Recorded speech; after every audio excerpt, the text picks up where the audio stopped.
world we live in today. Not bad for 3 days' work.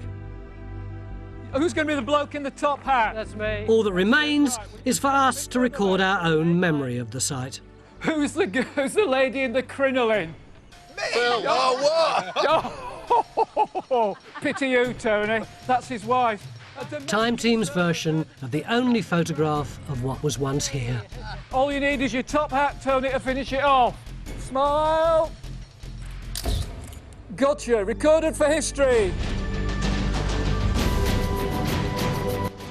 Piecing together cryptic clues from an icon of the Bronze Age. Next, here on Yesterday, can the secrets of Stonehenge finally be revealed?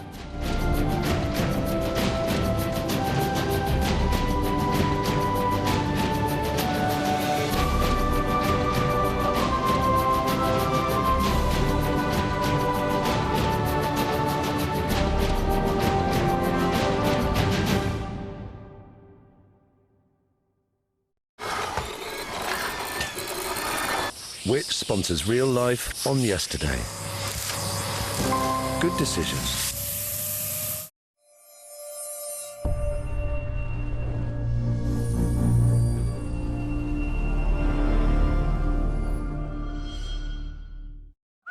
The Oak Furnitureland Winter Sale sponsors Quality TV. You can tell real quality when you see it. Onward.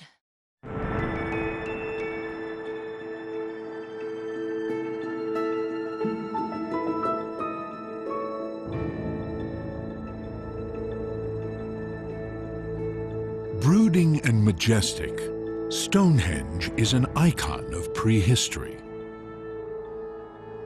It dates back to a time before Egypt built its pyramids, to the Stone Age in Britain.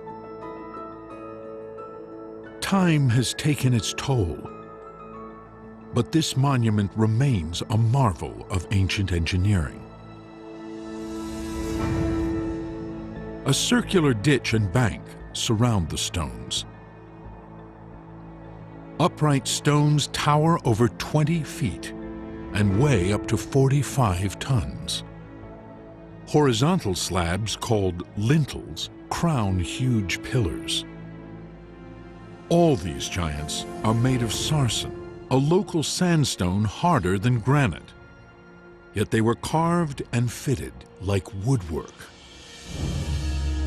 Uprights were tapered and topped with knobs.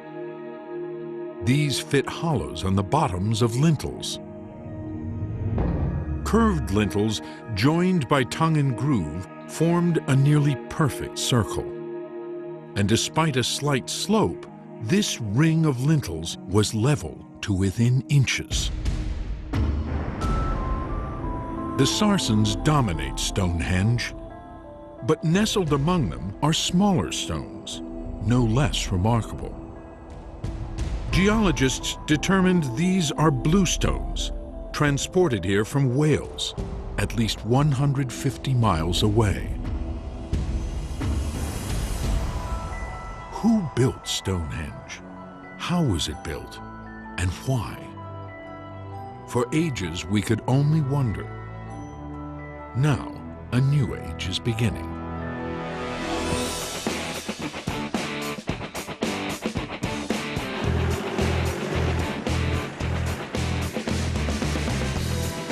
An army of archaeologists deploys around Stonehenge.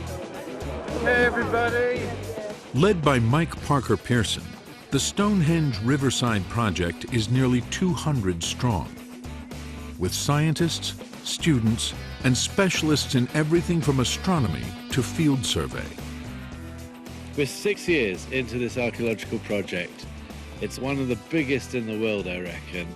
So it's a really big chance to find out some of the key questions about Stonehenge. We're on a mission, we're on a quest. It's a quest to reconstruct the ancient world that gave rise to Stonehenge and resurrect the people who built it. The strategy is to dig not just at Stonehenge, but throughout the surrounding landscape.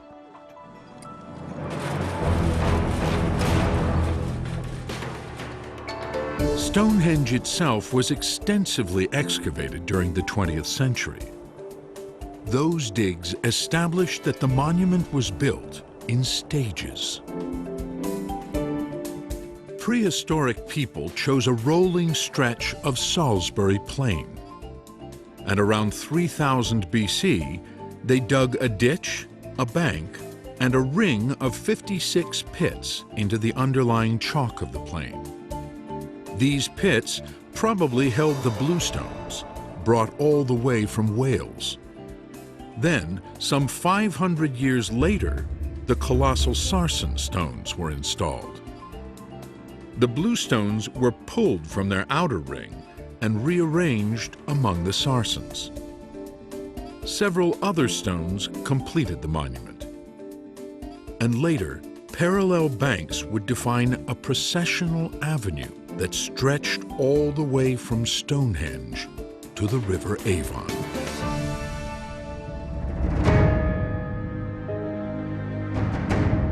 Twentieth century excavations also uncovered the dead of Stonehenge.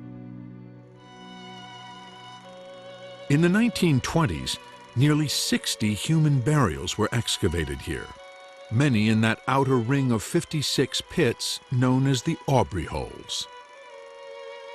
But the discoveries were hardly acknowledged because these were cremation burials. These people had been cremated, so they didn't have nice skulls with gleaming teeth to display. They had bundles of ash and bits of broken, burnt bone. The archaeologists weren't interested in those as objects. At that time, it was firmly believed that there was nothing you could learn from looking at cremated bone. Not a single museum in Britain wanted the bones, so in 1935 they were reburied in Aubrey Hole number 7. The idea that Stonehenge was actually one of, if not the biggest cremation cemetery in early prehistoric Europe, just disappeared into the ground, into Aubrey Hole 7, and was forgotten about. The bones were left undisturbed until today. Mike Parker Pearson has come to retrieve the dead of Stonehenge. To him, they represent a treasure trove of information. With closer analysis of those remains, even though they're burnt, we can work out people's approximate ages. We may be able to work out if they're male or female. We may even be able to find out more about their standard of life. So it's a really important opportunity to learn about the Stonehenge people. Records from 1935 state the bones were placed in 4 burlap bags and buried with a commemorative plaque.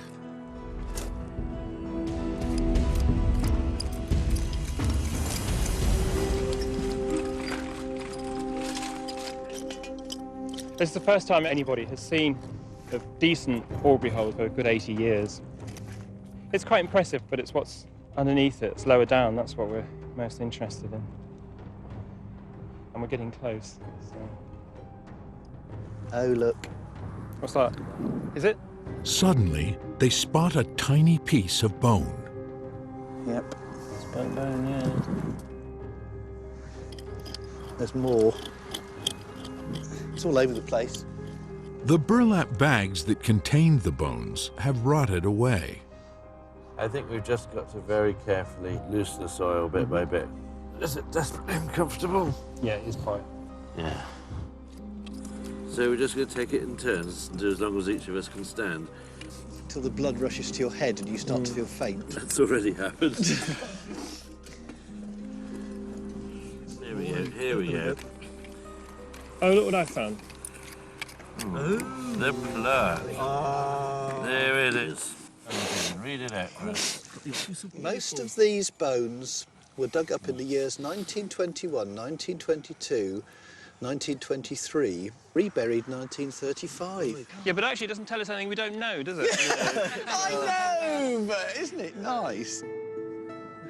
We finally reached the bone layer. I think we were all hoping that the 2 men who buried these bones for posterity would actually put them in decent containers. But all we're really looking at is very loose cremated bone. Oh, crikey. When I say a lot of bone, we've lifted the plaque. And what we saw underneath was quite a shock. just a complete jumbled mass of bone from who knows how many people. The plaque has stopped soil falling down in amongst them. So as the sack rotted, the bones were left completely clean. But it's going to be a serious jigsaw puzzle in the lab. I was hoping it was going to be easy, but this is the worst-case scenario. Jacqueline McKinley joins the excavation effort. An expert on ancient human remains, she quickly spots individual features. That's a nice long piece of fibula. Brilliant. Probably second or third molar. That's the back of the skull, look. In fact, that's a chap. That's a male. Jolly good. It's a very important collection. We're in a very important place. Although it looks like a mass, by separating out the different skeletal elements, we can work out how many people there were in there, and the sex and the age of those individuals. Looking at the amount of material we've got, I would think we're going to get at least 50 individuals in here.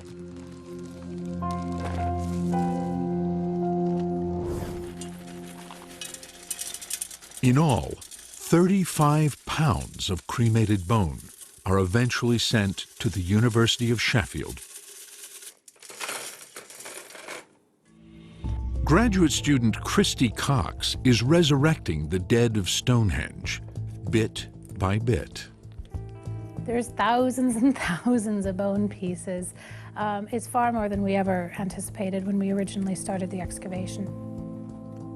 This should join here. That is just amazing. So we're looking at this bit down the side here, where the mandible goes up. So it would be the TMJ joint. Yeah, and that suggests that we've got an older individual. The bones reveal that burial at Stonehenge was reserved for a select group. With a normal domestic cemetery, you'd expect to find a range of ages and individuals from both sexes. But most of the cremated bones are from adults, and the majority of those adults appear to be male, and mostly in the 25 to 40-year age group. We're seeing just a slight wear and tear on the bones in this population. So they were fairly healthy, they were fairly robust male individuals. If you've mostly got male cremations in there, that's something odd. That means that certain people are being selected for burial here. What was special about them?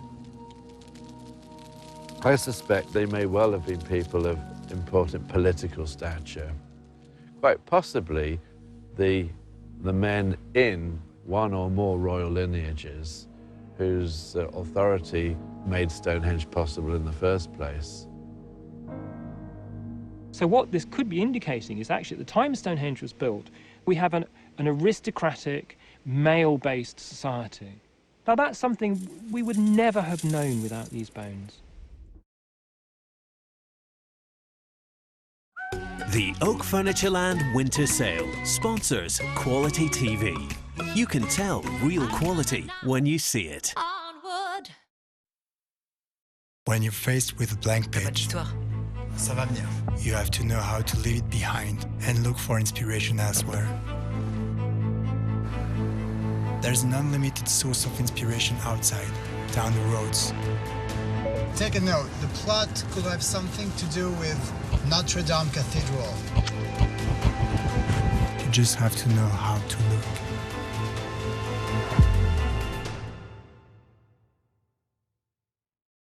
Friends, time was you were never apart. Life now makes it harder to get together. But that shouldn't stop you playing together with friends, old and new. Mecca Bingo. Play at home, when you're out and about, and when you can get together, get down to a Mecca Bingo club. Spend £10 on bingo, play with £50, plus £10 to spend in any Mecca club, because the friends that play together, stay together. Mecca Bingo. Come and play at our house. John, I heard, right, some guy was killed by his own trousers. How? Tripped over him, fell down the stairs and straight through a window. Ooh. Nasty. I know. Trousers are lethal. Yeah. Which is why I've had to destroy all of yours. What? The ones we're wearing now. Get them off. No, What Jeremy. if something happens to you? Who's going to make my creme brulee just the way I like it? Look, don't worry, OK? I've got life insurance with BeagleStreet.com, so if the worst does happen, Things will be okay. We're late. John, why are your trousers still on? Life insurance simply done at beaglestreet.com or call 0800 24/7 24/7.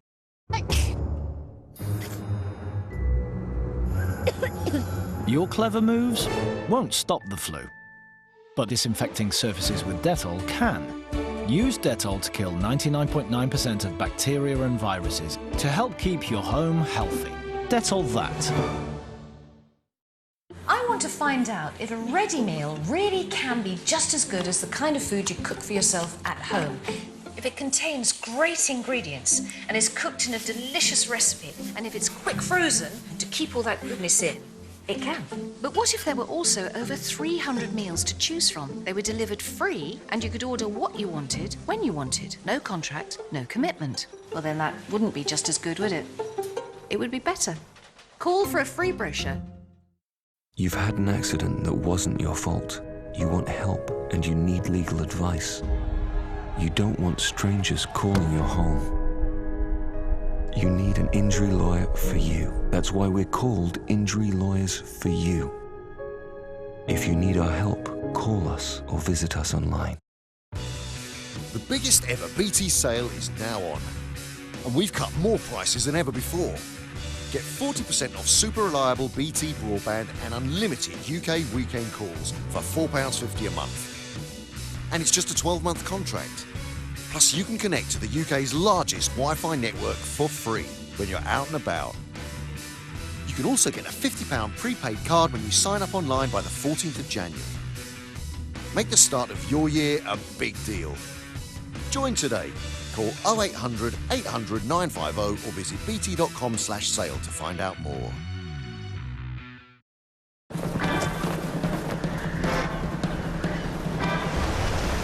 Want to make the most out of every day, even in winter?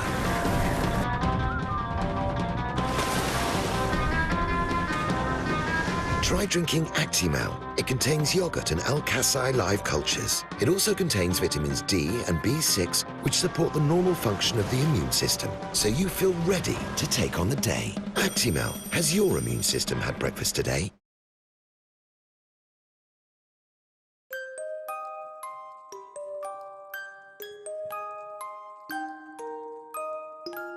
How would you cope if your child had memories of a past life? He said, I died, and I don't like to think about it. It makes me sad.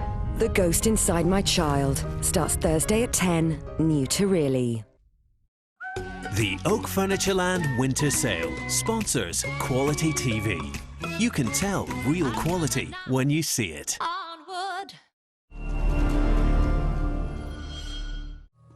We're about 20 miles north of Stonehenge, and this area is probably where all the big stones, the sarsens at Stonehenge, came from.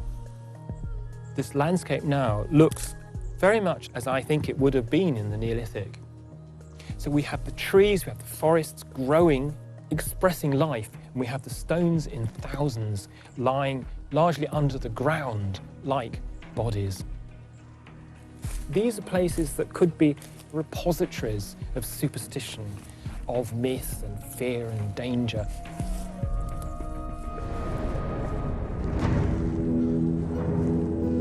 To find a sarsen of the right size and shape for Stonehenge may have been a sacred quest for the most skilled stonemasons. Like a Michelangelo, they'd examine the stone very carefully. These are guys that are used to making stone tools. They understand stone. And I think a Stonehenge mason would have looked at a stone like this as something that he's used to making, like a stone axe or an arrowhead, but enlarged into a huge scale. Masons may have roughly shaped the sarsens at the quarry site, using pounding stones. But they left few clues to how they moved and raised giant stones. 1, 2, 3! So researchers have experimented. Stone Age Britain did not have the wheel, but people may have pulled large stones over rollers made of tree trunks. 2, 3, 4! Perhaps they laid timber tracks and slathered them with grease. A wooden sled with a keel would have kept the stones centered over the tracks.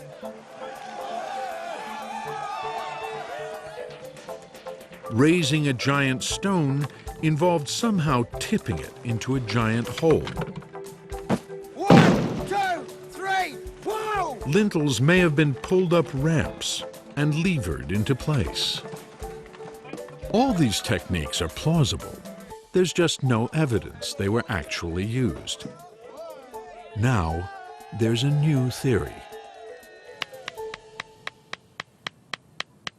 Andrew Young became obsessed with carved stone balls during graduate work at the University of Exeter.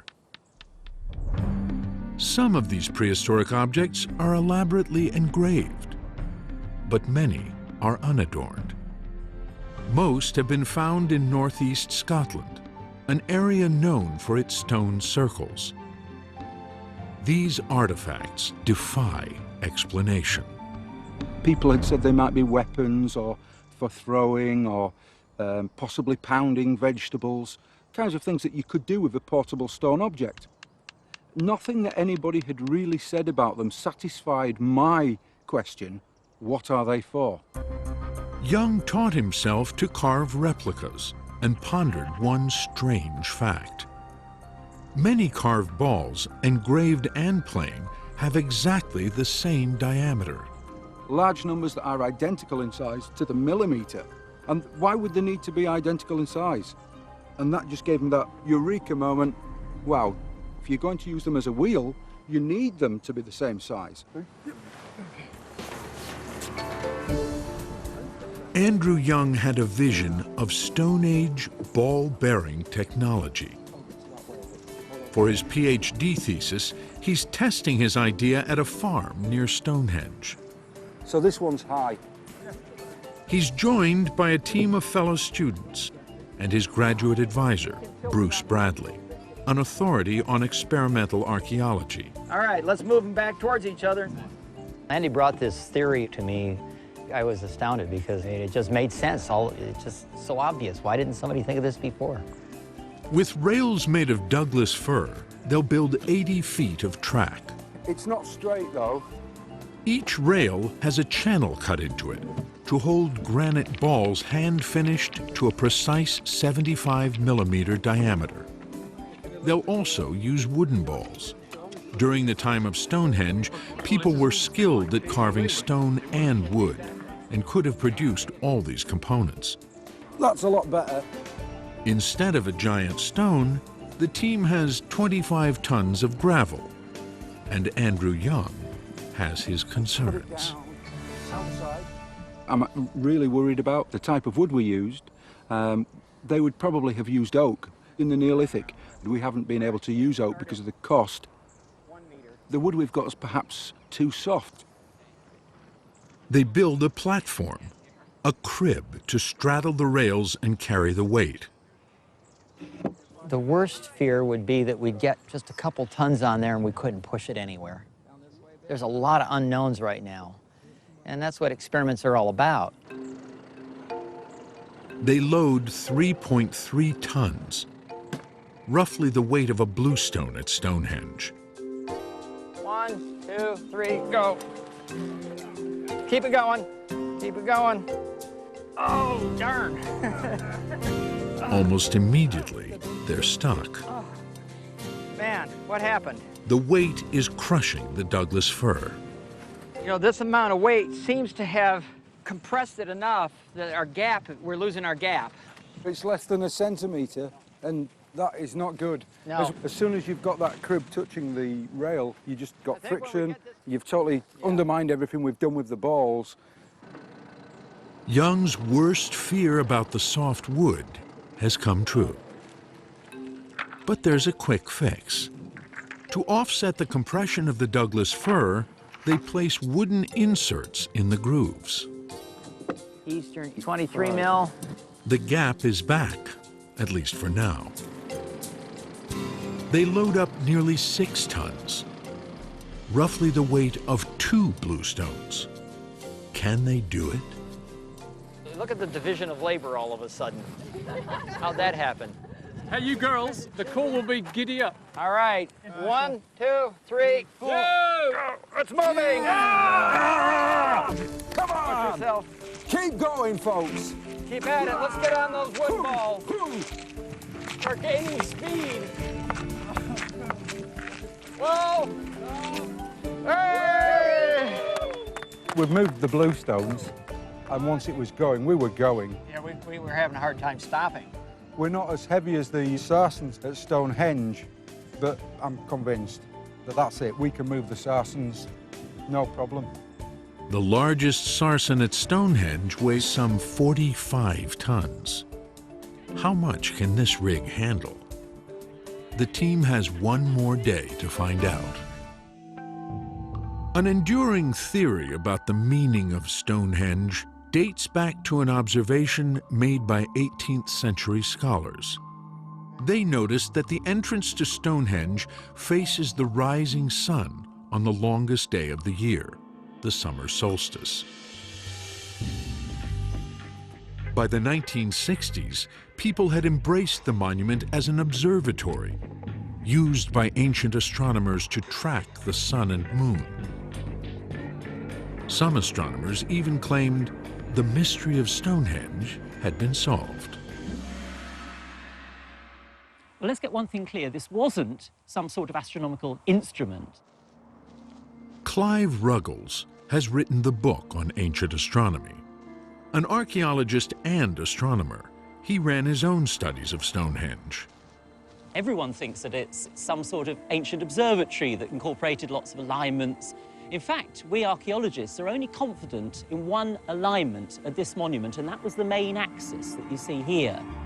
This axis runs right through the center of Stonehenge and down its avenue. In this direction, it points at sunrise on the summer solstice, around June 21st. On those few days around the longest day of the year, just as the sun rises, you would have seen a shaft of sunlight coming right into this. It would have been a very spectacular effect. The thing is, if the axis is pointing at midsummer sunrise this way, then it also has another direction.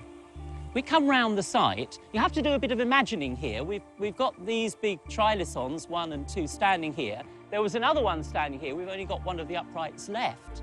Then, in fact, the axis in this direction points at the sunset on the shortest day of the year, midwinter sunset. So the sun will be coming down like this and setting in this direction along the axis. This extraordinary alignment sheds light on the beliefs and rituals of people in the ancient world. Stonehenge isn't the only place that has an astronomical alignment built into it. There are many ancient peoples all over the world who've incorporated alignments on the sun, the moon, sometimes the stars. And what it's probably telling us is about a connection in people's minds between the sun and the seasonal cycle, and how by having the right ceremonials at the right time, they could keep in harmony with the cosmos. The Oak Furnitureland Winter Sale sponsors Quality TV. You can tell real quality when you see it. At Argos, our new catalogue is out Saturday. Plus, use our fast-track same-day delivery and collection service for faster shopping. Go Argos. There's no better way to bring in business than with flyers and postcards. You can say a little, or say a lot. Hand them out, or hang them up. If you want more choices and incredible value, go to vistaprint.co.uk. There you'll find all the right sizes, variety of paper stocks, easy uploads, simple design tools, and an absolute guarantee. Get 1,000 flyers for just $14.99 when you enter code TV at vistaprint.co.uk. With one 15-minute treatment and no combing needed, when it comes to getting rid of head lice, once is enough. Hedrin Once, part of the Hedrin family. One day, we'll all pass away. But if you can't afford to pay for your funeral, who will? If your loved ones have to find the money for your funeral and other related costs, they could be looking for over £7,000. So, why not do what I did? I took out a funeral protection plan from Promise Life. If something happens to me, they'll get a fast payout of up to £20,000. And depending on what level of cover you want, protection could start from as little as £1.63 a week. So make a promise of your own. Call Promise Life today on 0800 907 0800. Oh, just one look at you, and I know it's gonna be a lovely day. Lovely day, lovely day, it's a lovely day. From summer holidays to just a few days, every day is a great day at the seaside. For our best 2016 offers, book before February 7th. Call or visit haven.com. There's no place like a warm home. So if your boiler's on the blink, call on us, even if you're not a British Gas customer. Simple repairs start from just £79. And once we quote, the price is fixed. All parts and labour are included. You get a 12-month guarantee, and with a 24/7 helpline open all year round, we'll help get your home warm again. Great news for everyone. Visit britishgas.co.uk or call 0800 000 999. When I suffered from a medical mistake, I wanted someone to take me seriously. And get me answers. Someone to quickly tell me if I had a case. Without it costing me to find out.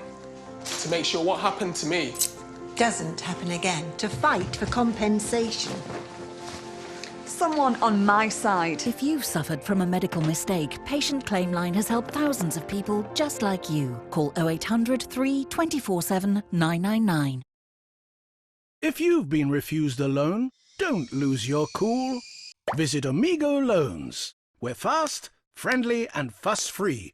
We've already approved over 185,000 people, and on average, we approve someone new every 10 minutes. You can borrow up to £5,000 with a guarantor for whatever you need. Spread your repayments over 1 to 5 years with a representative 49.9% APR variable. So don't lose your cool. Visit amigoloans.co.uk today or call 0800 71 71 77. Want a world of amazing movies? Then sit back and start watching with the Now TV Sky Movies Month Pass. Grab a 14-day free trial and launch into over 1,000 movies, all with no contract. Catch the latest blockbusters from the cinema. And those favourites you can't wait to see again. And there's up to 30 movies added every month. So, to start your 14-day free trial of over 1,000 movies with no contract, go to nowtv.com today. Being a champion isn't about how quick you talk, how mean you look, or even how hard you hit. Being a champion is about how many times you get knocked down and get back up still fighting. Live boxing, David Hay versus Mark Demori, Saturday at 9, exclusive to Dave. The Oak Furnitureland Winter Sale sponsors Quality TV. You can tell real quality when you see it. The alignment at Stonehenge suggests the solstices were important times of year for the people who built the monument. Mike Parker Pearson has unearthed evidence supporting that idea, though he didn't set out to study Stonehenge. I never thought I'd be doing any work here in a million years, and I had many other interesting things to do, so it was a series of accidents that really led to our project getting up and running. He had spent years in Madagascar studying traditional burial practices. Here, people build stone monuments for the dead. They believe stone belongs to the realm of the ancestors. The realm of the living is built of perishable materials, like wood. In 1998, Parker Pearson happened to visit Stonehenge with an archaeologist from Madagascar. When my colleague Ramil-san saw all of this on a cold February morning, it was something of a bombshell, because what he was to say was to change archaeologists' understanding of this monument completely and to lead to a huge new program of archaeological research. I believe this is a meeting place to connect with the ancestors. I am utterly convinced the stones are linked to the ancestors. And that's the moment the light bulb went on in my mind, and I thought stone was associated with the ancestors, the dead, and constructions in timber should be associated with the living. And this made me think a little more about what was happening in the Stonehenge landscape. He knew Stonehenge was full of cremated remains, nearly 60 burials excavated in the 20th century, and perhaps 200 more in untouched areas of the monument. If Stonehenge marked the realm of the dead, where was the realm of the living? Less than 2 miles north of Stonehenge sits the giant henge of Durrington Walls. In the 1960s, when a road was cut through this henge, archaeologists discovered the post holes of a timber circle, nearly identical in size to Stonehenge. If Durrington Walls marked the realm of the living, and Stonehenge the realm of the dead, perhaps the physical link between the two was the River Avon. We know from mythologies all around the world that water is a very important part of that journey from the world of the living to the world of the dead. It was a clever theory, with little to back it up. Until excavations began at Durrington Walls. My interest in Durrington Walls was to find out two things. There should be an avenue linking it to the river, just as there was Stonehenge's famous avenue leading to the water. Secondly, there should be evidence of settlement, of something to do with the living. The team did uncover an avenue, some 30 feet wide, running straight from Durrington Walls to the River Avon. The dig also revealed ample evidence of the living. We've actually found the floor of a house. Now, it's only 4 meters that way by 4 meters this way. It has stake holes along its sides, so a timber facade covered with chalk plaster. It's the first time we have found the floor layer for a Neolithic house anywhere in England. We can actually walk on the very surface that people walked on 4,500 years ago. The floors of 8 other houses came to light. They were built around 2500 BC, the same time the sarcens were put up at Stonehenge. Hundreds of other dwellings probably filled Durrington Walls, clustered around the timber circle. I think we could be looking at this entire area covered in houses, perhaps with a central open area, forming the largest village in Northern Europe at that time. But people didn't live here year-round. They came for special occasions. In between the houses, the team found huge piles of pig and cattle bones. We find a lot of them still joined together, so they must have been thrown away while there was still soft tissue holding them together. What this is telling us is that these are people who are feasting. A clue to the timing of these feasts turned up in the astronomical alignment of Durrington Walls. On the morning of the winter solstice, the timber circle pointed at the rising sun. And at the end of the day, Stonehenge framed the setting sun. 6 months later, the direction was reversed. On the summer solstice, Stonehenge and its avenue aligned with sunrise, and the avenue at Durrington Walls aligned with sunset. The two monuments were linked on the summer and winter solstices.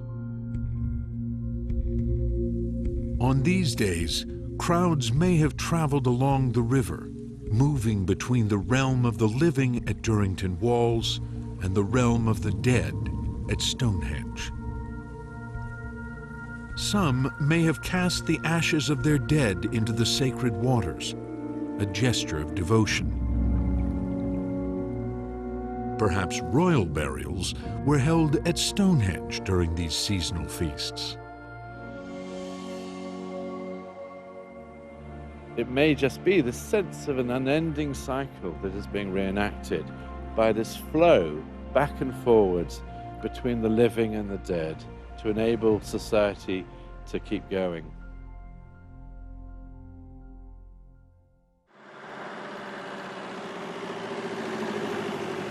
Parker Pearson had discovered traces of an ancient belief system etched into the landscape around Stonehenge. But one question still lingered about the monument's location. Why was Stonehenge built on such an unremarkable patch of countryside, not on a ridge or hilltop? The answer may lie hidden beneath the surface of the Stonehenge Avenue, the great processional route leading to the River Avon. This feature was mapped by running a small electric current through the soil and measuring its resistance. The technique can detect structures under the surface. It picked up a series of mysterious grooves running beneath the avenue for more than 200 yards. Parker Pearson was convinced these grooves were the remains of a man-made structure older than the avenue. His team opened a shallow trench to investigate. It runs over there. Yeah. I was convinced we were going to find evidence for gullies that contained vertical timber posts, something like that, and I was bitterly disappointed because they were entirely natural. Soil specialists determined that these grooves were formed between two natural ridges in the landscape. During the last ice age, these ridges funneled rainwater and snowmelt between them. Yearly freezing and thawing caused the ground to crack into long, deep grooves. What makes the grooves extraordinary is that they are aligned with the solstices. On the winter solstice, they would have pointed directly at the spot where the setting sun touches the horizon.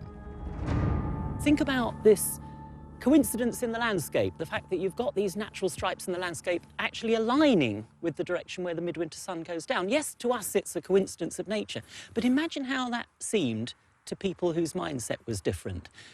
It would have made it a very sacred and powerful spot. And that, for me, provides a very plausible reason why Stonehenge was constructed where it was. Prehistoric people built Stonehenge just beyond where the grooves end. Later, they enhanced the natural ridges with massive banks and extended the avenue all the way to the River Avon. Or so it was assumed.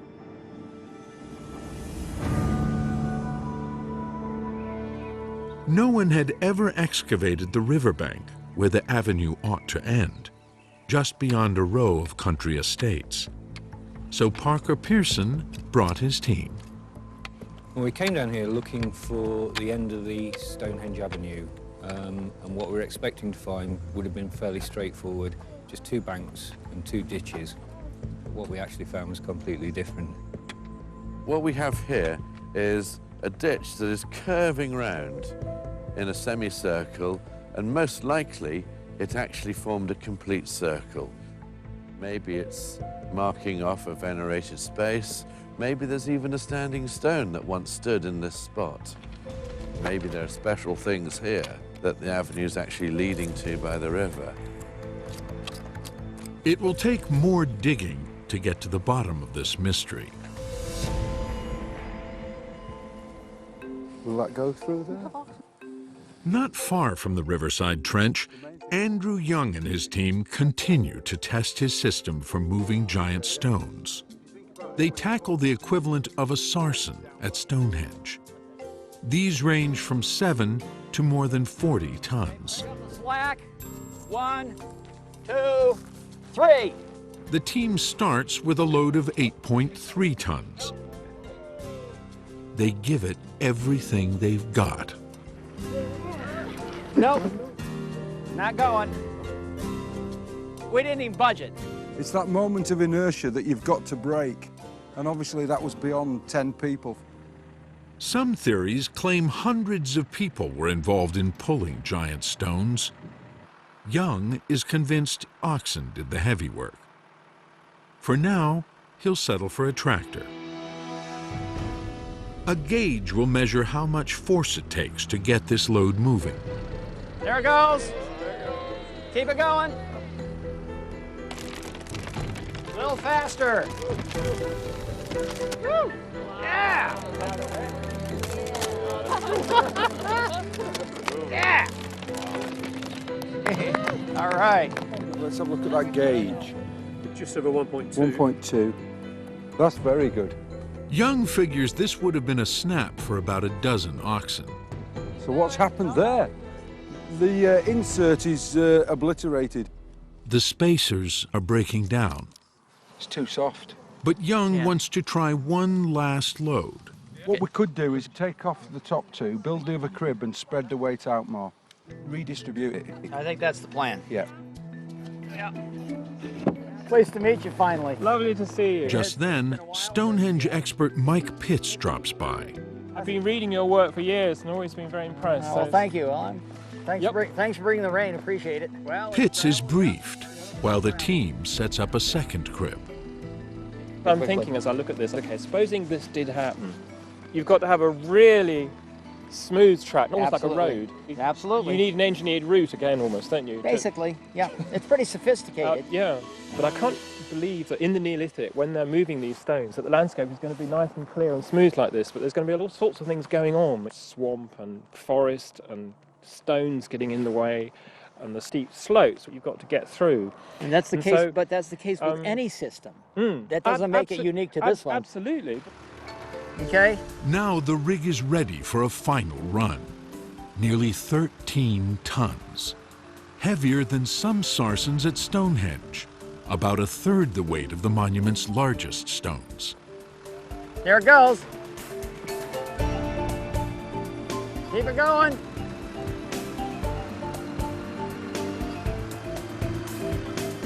Keep it going. Keep it going. Uh-oh. Stop! What happened? Did you... Something it just sort of went down, and I think it went down. I don't know where it went down. Picked them all up. The wood's bent now. Yeah, but it worked. I don't know about you, but I was pleased with that. I think we're done, because we can't stay out here and get everybody frozen. The sky's clear for a few afterthoughts. I'm not at all convinced. I think it's too sophisticated. We don't need that level of complexity to move Stonehenge. The more complex you make it, the more likely it is to go wrong. I think a lot of times we think of people that live in simple cultures as we define them don't have a science because it's not written down or it's not formulaic, but these people's technology is their science. I'm satisfied that my initial idea seems to work on a big scale. So I'm just happy it's all gone the way it has, because you don't know until you try.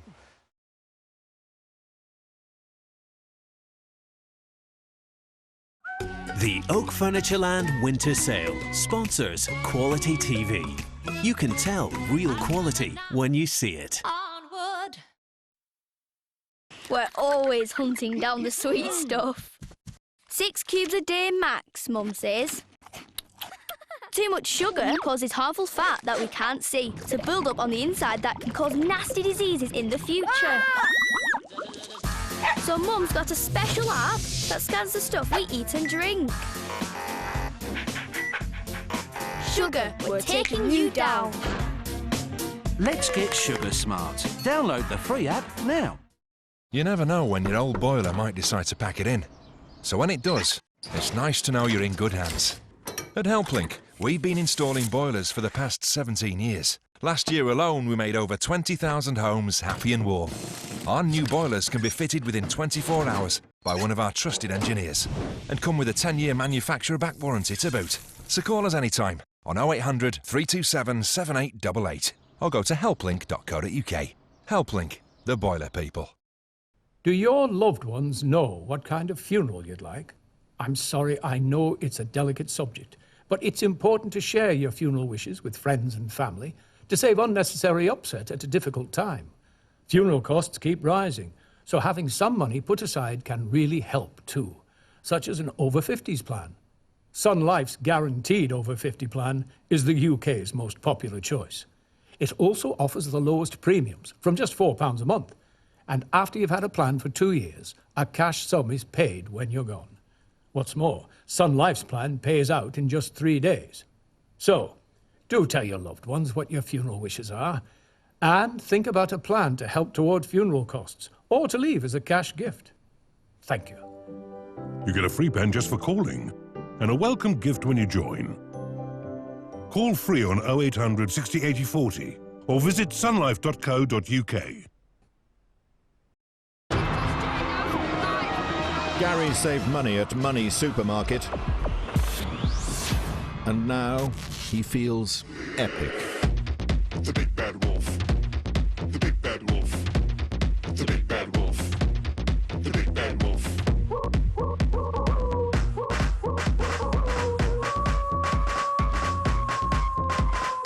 Gary, you're so Money Supermarket. The boiler's on the blink again. What am I going to do? Quick, think. Restore some order. Find out more at quickquid.co.uk.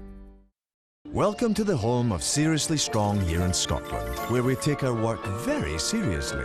We're serious about perfecting a characterful flavour. We're serious about being deliciously irresistible, so you can enjoy our unique full-bodied flavour. Seriously Strong Cheddar. More than just strong, seriously. I've always been fascinated by numbers. That's why I love teaching. Mind you, I can do without counting calories while I'm trying to lose weight.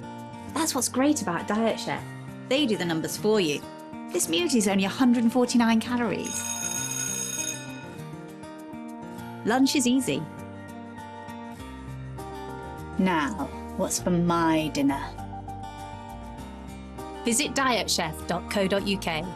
I'd give it 10 out of 10. No other car sounds quite like it. The Ford Mustang Shelby GT 500. Build a unique 1:8 scale replica of the classic American muscle car. Faithfully reconstructed in breathtaking detail, including die-cast metals. Uncover the spirit and heritage of this remarkable automobile. Get issue 1 with your first model parts at newsagents now for just $199. D'Agostini.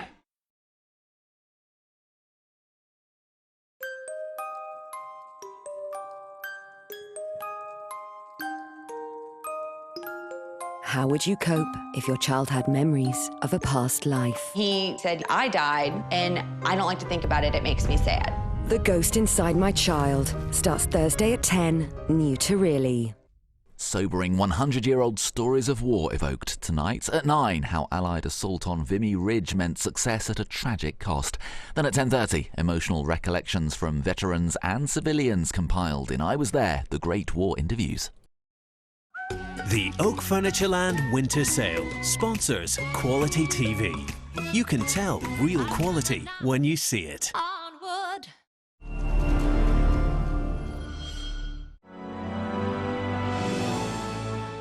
Back at the riverside, Parker Pearson and his team expand their trenches and expose more of that strange circular structure. It appears to be the ditch and eroded bank of a henge. Ben, we've got a huge triangular stone hole in that one. In its center, they make a spectacular discovery. A ring of large holes. Recorded in a laser scan, their shape and size point to one thing. They probably held bluestones, just like the ones now standing at Stonehenge. This place was selected out as a special spot to build a stone circle. And to do that, with antler picks, they had to dig a circle of holes. And the hole in front of me, they've created almost a nest of flint nodules to form a base to support the stone coming in on top of it. These stones would have formed almost a mini Stonehenge without the lintels, very close together, standing some 3 meters high in places. The complete circle probably held 25 stones. The team names it Blue Stonehenge. So, when was it put up? When was it taken down? Where did the stones go? And we're starting to get some answers for those questions. Found in the stone holes, a distinctive type of arrowhead suggests Blue Stonehenge may have been built around 3000 BC, at the same time Stonehenge was first built, as a ring of 56 blue stones. The two monuments may have been linked from the start. It may well be that these were set up together as two separate stone circles. One right by the river, one up at the special solstice place of Stonehenge itself. So providing the two ends of a ceremonial route for people to move back and forwards. But what happened to the blue stones by the river? Parker Pearson believes they were moved to Stonehenge. This probably happened around 2500 BC, when the giant sarsens were installed in the center of the monument. But the blue stones still mattered. They were pulled from the Aubrey holes and the riverside and rearranged, perhaps enshrined, inside the sarsens.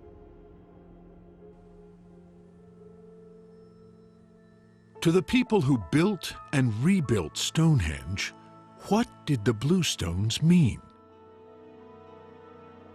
Why were dozens gathered from these outcrops in Wales, at least 150 miles away? Some of Britain's first farmers put down roots in Wales, 1,000 years before Stonehenge was created. Parker Pearson believes their descendants brought the blue stones to Salisbury Plain. When you actually move a stone, you're planting your identity, your very ancestry into the ground. You're saying, yes, we used to come from over there, but this is our place. And these are the symbol that even our ancestors occupy this space. So what I think we're seeing is that sense of transferring one's ancestors and ancestry in the form of stones. And here we have this very expression of belonging. Around 2500 BC, Stonehenge became a monument like no other, a symbol of everything the Stone Age could achieve. But this is one of the last great monuments to be built in southern Britain. It's the end of an era rather than the flowering of a huge, powerful civilization. It's something of a swan song.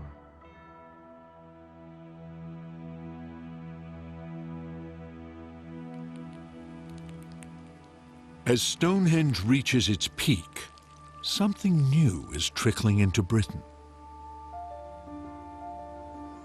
Copper, gold, and later bronze. For people who define their existence in terms of stone and wood, metal changes nearly everything. With metal comes a focus on personal wealth and status. Now the dead are laid to rest with their riches in individual burial mounds. Hundreds appear in the landscape around Stonehenge. And the age of grand communal monuments comes to an end.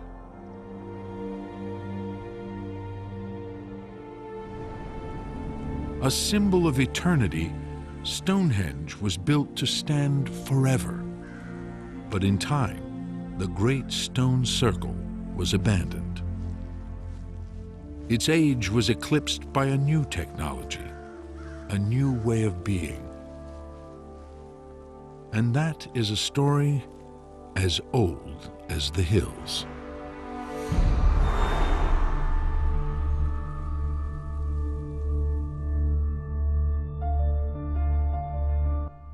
With TV guides, clips and plenty more besides. Find out all about our programmes by heading to our website, yesterdaytv.co.uk.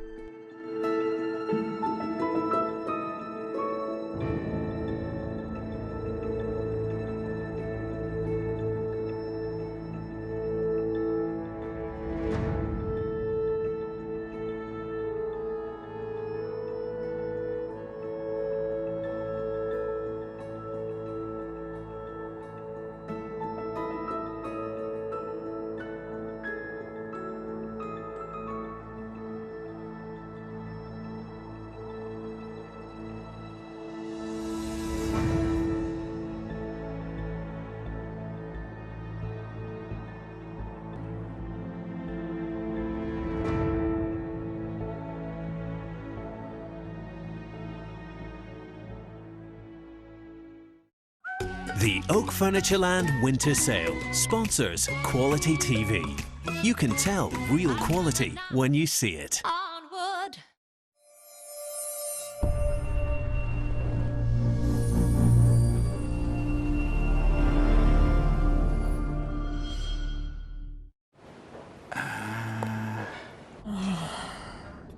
Which sponsors real life on yesterday. Good decision.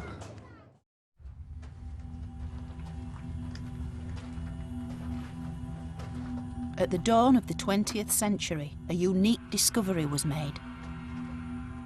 It redefined how we understand life and death in ancient Egypt. How wonderful to have been in that team of archaeologists who came down that day in February 1906